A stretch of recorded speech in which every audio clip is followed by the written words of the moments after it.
Just like Jeffrey Epstein. Shut up! I know he's your friend, but I don't care. That line hit different in that room, and everyone sitting in those seats, they knew exactly why. You had to make your own way here in your own plane, didn't you? He wasn't doing comedy. He was doing something far more dangerous. He was telling the truth in a room full of people who had built entire careers on making sure that truth never got out. It wasn't framed as cruelty.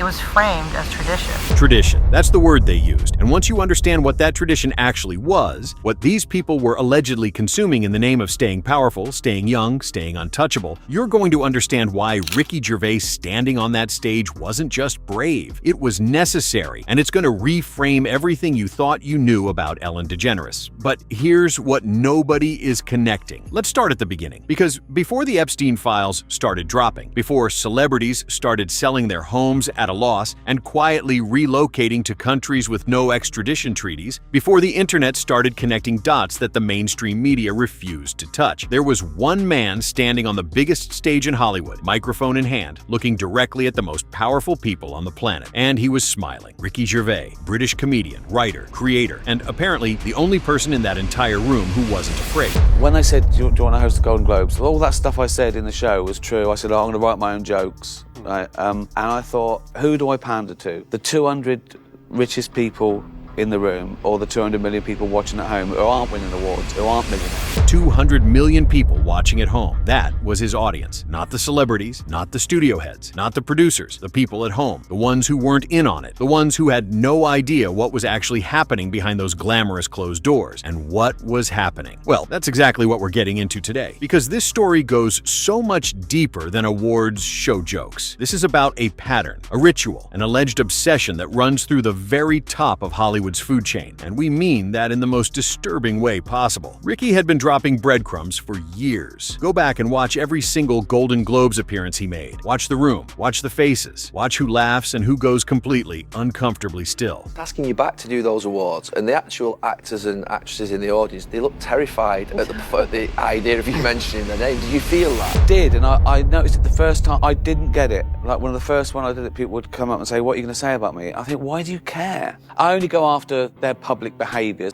Why do you care? That is the question, isn't it? If you have nothing to hide, why does the mere mention of your name from a comedian's mouth make you freeze up like you've just been caught? Why does the room go quiet? Why do the cameras cut away? Because these people knew. They knew exactly what Ricky was circling, and they had spent decades making sure nobody on the outside ever figured it out. But then the files started dropping, and one name in particular, started showing up everywhere, on forums, on social media, in comment sections, in whisper networks, a name attached to rumors so extreme, so horrifying that most people's first instinct was to laugh it off.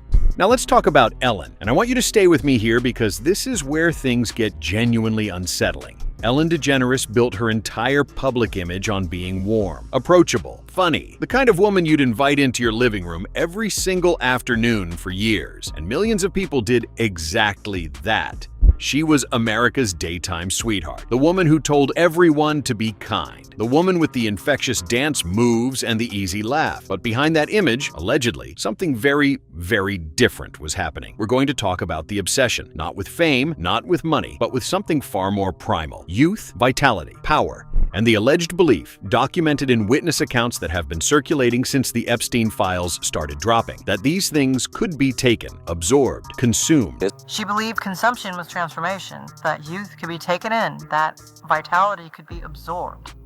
She talked about ancient rites, about elites throughout history who understood what the masses did. Ancient rites, elites throughout history. Let that settle for a moment, because this isn't a new idea. The obsession with consuming youth, with literally ingesting vitality, is one of the oldest power rituals documented in human history. And according to the whistleblowers who have come forward since the files started releasing, this wasn't just folklore to the people at the top of Hollywood. This was allegedly practice, and Ellen DeGeneres was allegedly at the center of it. Now, the account we're drawing from here is contested. The person delivering it is clearly reading a prepared statement. There are details that are difficult to verify. But here's the thing: the specific nature of the allegations, the detail, the consistency with other accounts coming out of similar circles. It's not something you can just scroll past without asking questions. There was a separate kitchen on her property, stainless steel, private entrance, no security cameras inside. The chef handled the sauces, the garnishes, the staging. but she insisted on doing the hard part herself. Said it grounded her.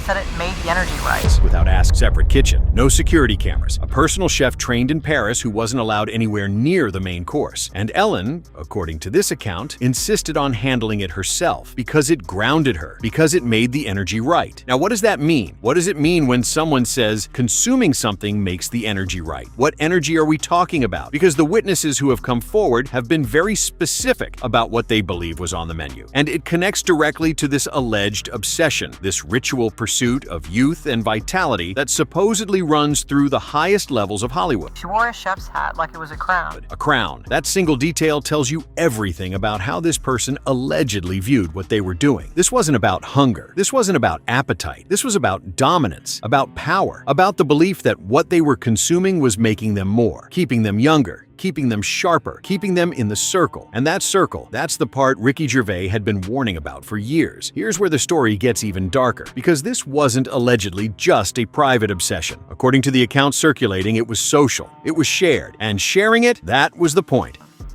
The dumplings were her signature.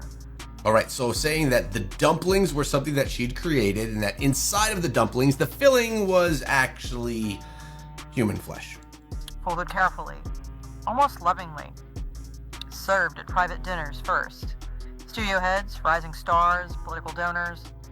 She would watch as they ate. Not hungrily, not nervously, but with that sociopathic calm.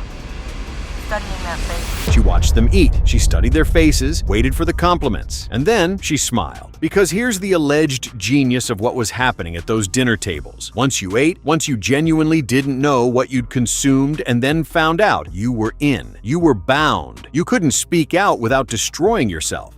Once you shared that secret, whatever you believed you'd consumed, you were bound to the group.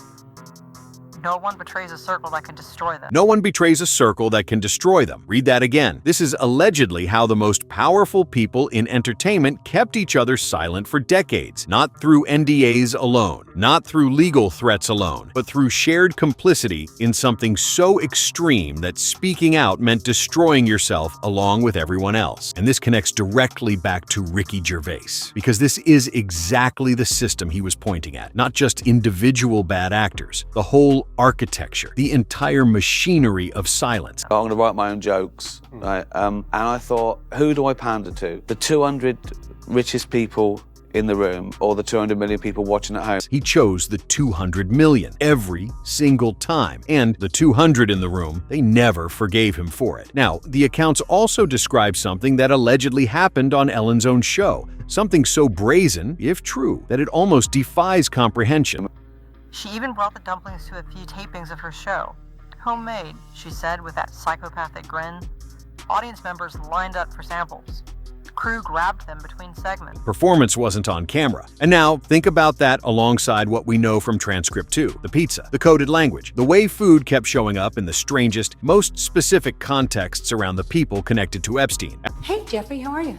How's everybody doing? At the Oscars, in front of everyone, calling out Jeffrey by name first, then pivoting directly to food, cheese pizza, ordering it for a room full of people who, one by one, would go on to be implicated in some of the worst abuse cases in Hollywood history. Harvey Weinstein, Kevin Spacey, Jeffrey Epstein. Was it a joke? Maybe. Was it a bit? Possibly. Or was it something else entirely? Because when you stack it next to the dumpling accounts, next to the separate kitchen with no cameras, next to the whisper network that's been growing louder every single week since those files started dropping, the food stops being a coincidence. Now, we have to talk about Anne Heche, because this is the part of the story that connects everything. The relationship, the alleged abuse, the crash, and the documentary that someone out there is apparently still trying to finish. Anne Heche and Ellen DeGeneres were one of Hollywood's most famous couples in the late 90s, openly gay at a time when that was genuinely career-threatening. On every magazine cover, celebrated, scrutinized, and eventually, devastatingly, separated under circumstances that were never fully explained. And then Anne Heche died in a car crash in 2022, a crash the whole world watched happen in real time. That crash wasn't random. It was a hit to shut her up. And the poison started way before. in her relationship with Ellen. Now, this claim is unverified, completely unverified. Anne Heche's crash has been officially investigated and attributed to the circumstances reported at the time. But what makes this account impossible to simply dismiss is what comes before the crash in the testimony, because the person speaking, whoever they are, describes a relationship that allegedly started with romantic obsession and escalated into something that sounds like a ritualized pursuit of exactly the same thing that the other whistleblowers describe. Youth, vitality, consumption. You give a part of yourself. I take it in. That language, that's not the language of a relationship. That's the language of a ritual. And according to this account, it escalated. It escalated in ways that are genuinely disturbing to even recount. Blood, tissue. The language of consumption applied to a real human being who was allegedly in love with someone and trusted them. And then, allegedly, and started pushing back. Started asking questions. Started wanting out. Broke up and shit hit the fan. I mean, it sounds so unbelievable to think that someone that's so well known could be doing all of this crazy stuff behind doors. And again, the question is, do we believe this type of a thing, or do we think it's completely fabricated information? Hard fights, threats, all of it. And here's where this connects to the documentary, Children of the Machine, an alleged underground project that was reportedly being completed at the time of Anne Heche's death. A documentary about child trafficking, about the abuse rings, about how the biggest names in Hollywood protect each other. It didn't stop. The team's still underground, finishing it, making sure it drops no matter what.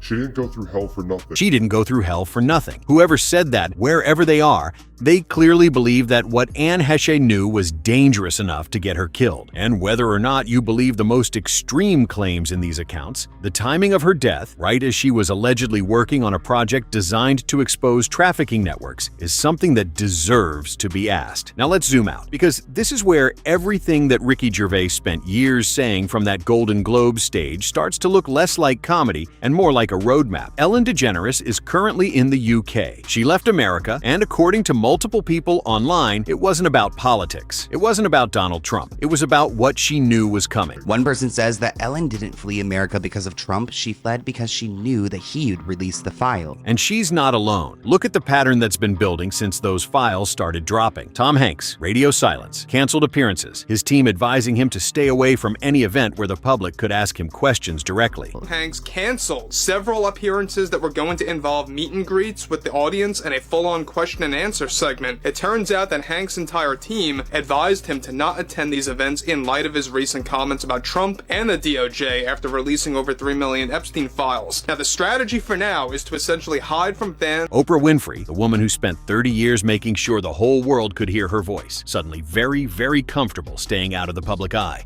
The woman who enthusiastically championed John of God on her platform. The man who was later convicted of running a global baby trafficking operation and handed nearly 400 years in prison. Allegations surrounding Oprah are not small. Epstein survivors have allegedly come forward and referred to her as the broker. Richard Gere sold his Connecticut compound at a loss, a multimillionaire selling below value, 1 month before the Epstein deadline. Eva Longoria slashing the price on her Beverly Hills mansion. Rosie O'Donnell moving to Ireland and saying she will never, never return to the United States. You don't say, "I'm never coming back," unless something is chasing you. Something is chasing them. And Ricky Gervais, standing on that stage year after year, firing shots disguised as punchlines. He knew exactly what that something was. He's using comedy to say the quiet parts loud, to slip the truth right past you before you even realize what just happened. The quiet parts loud. That's what this whole story is. The quiet parts of Hollywood's darkest alleged obsession. The pursuit of youth, the rituals, the consumption, the circle of complicity, being said loud finally, because the files are open and the walls are starting to close in. So let's bring it all together, because here's what we actually know, what's alleged and what connects all of it. We know Ricky Gervais stood in front of Hollywood's most powerful people multiple times and told them,